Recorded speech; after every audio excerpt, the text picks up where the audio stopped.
Hi everybody, welcome to the Metro Hobbies YouTube channel. In today's video, we're going to be having a look a little bit outside of the box, and we're going to be having a look at personalizing or customizing your kit.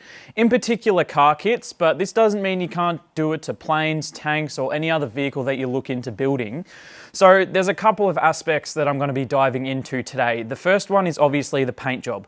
So what I've got in front of me here is Tamiya's 12th scale Porsche 934 Turbo, which originally was supposed to be painted in the very famous orange Jägermeister livery, which obviously I have not done that, and I've gone with a custom Martini livery, a little bit outside the box for a bit of customization.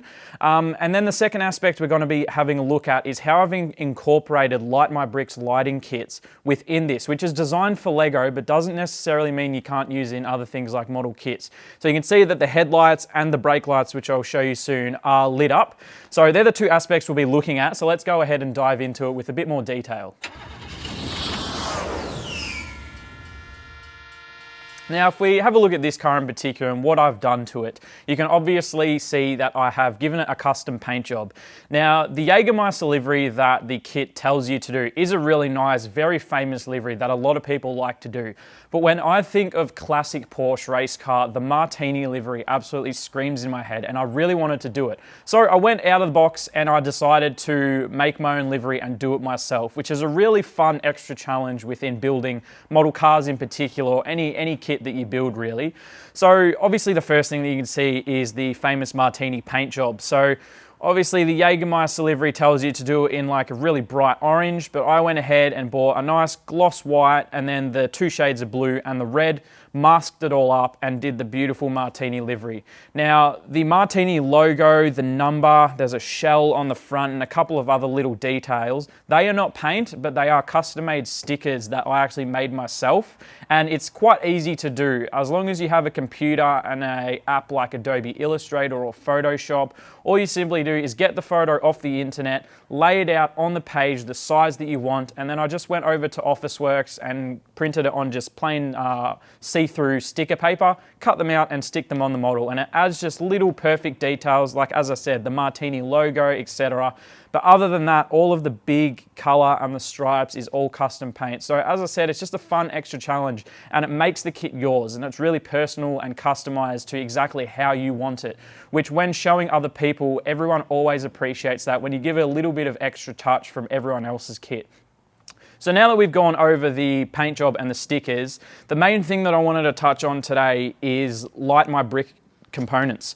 Now, as I said before, Light My Bricks are designed for Lego, so they are very compatible with Lego. They do kits specifically for certain Lego kits, but they also sell individual components. And the way that their system works is really simple and really easy, which I'll briefly go over now.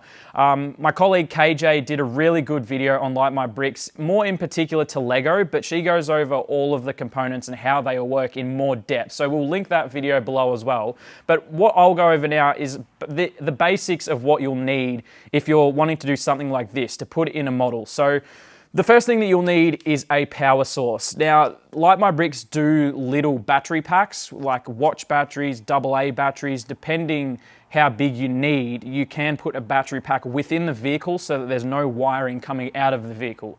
Now, obviously that makes it really cool if you don't see any wiring, but the only thing is over time, especially if you leave it on, the batteries will die and you will have to change out the batteries, which can be a little bit of a hassle. But as I said, it's good that they do give you that option. What I do with my kits at home, because I put lights in all of my kits now, is Light My Bricks sell a USB adapter, which I've got here. We'll put a photo up of it now, but it's just a little USB plug, and you can plug it into like your iPhone adapter, you can plug it into a computer or any USB socket so that the car or whatever kit you're putting or Lego can have constant power, and you can simply flick it on and off at the switch or turn the computer on and off to give it or take power. That way you don't have to recharge any batteries or swap any batteries over. You've got a constant power source. On top of that, which Light My Bricks make, which is incredible and I've got at home, is they make a remote control pack. So you hook up the power source, and then they have a remote which you'll connect it to a receiver, and the remote considering you leave the power on at all times, has an on and off switch. So you can remotely turn your kits on and off. And I've got this at home and it just adds awesome ambiance in my room to just be able to turn on the lights. It almost acts as a lamp. And it's just really nice to have them on when I do work or I'm just mucking around in my room. It's really nice to just have them on in the background. What the remote kit also comes with is a little speaker, which not many people use, but I decided I want to give it a shot.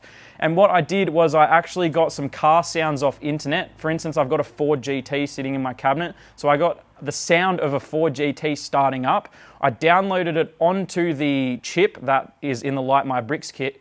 And when I turn on, not only do the lights turn on, but the engine of the car starts up. And it's a really awesome detail and really brings the car and the kit to life. So that's taking care of the power base side of things. Now, whatever power kit you get, whether it's a battery box or connected up to a wall, it will have a cable that will need to be plugged in somewhere within the car. So this is where all of the expansion boards come in. Now, you can get various sizes, whether it's 4, 6, 8, 12, depending how many ports you need. But essentially, it's just ports. So what I've got here is a 6-port expansion board, so it has 6 ports on it. Now, obviously, one of the ports will be taken up from your power source. So your power source will plug into one of these, and then that will leave you 5 extra ports for anything else that you want, whether it's the lights or whether you want to go to another expansion board if you want even more power and even more lights. So that just gives you the option to out-branch all of the product and out-branch to the brake lights, the front lights. So in this car, you can see this is an expansion cable to get extra length going into the car, and then within the car is one of these boards that everything plugs into.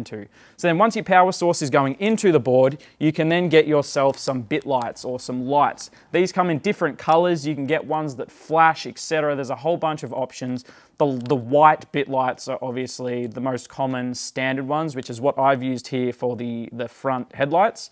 And then in the rear, I have also got white lights, but I painted clear red over the plastic so that it does look red. You can get orange or even red lights as well, which I have done in one of my cars as a flame coming out of the exhaust. So just little touches like that, it works awesomely as well. Light My Bricks also do strip lights for interior, which look really cool.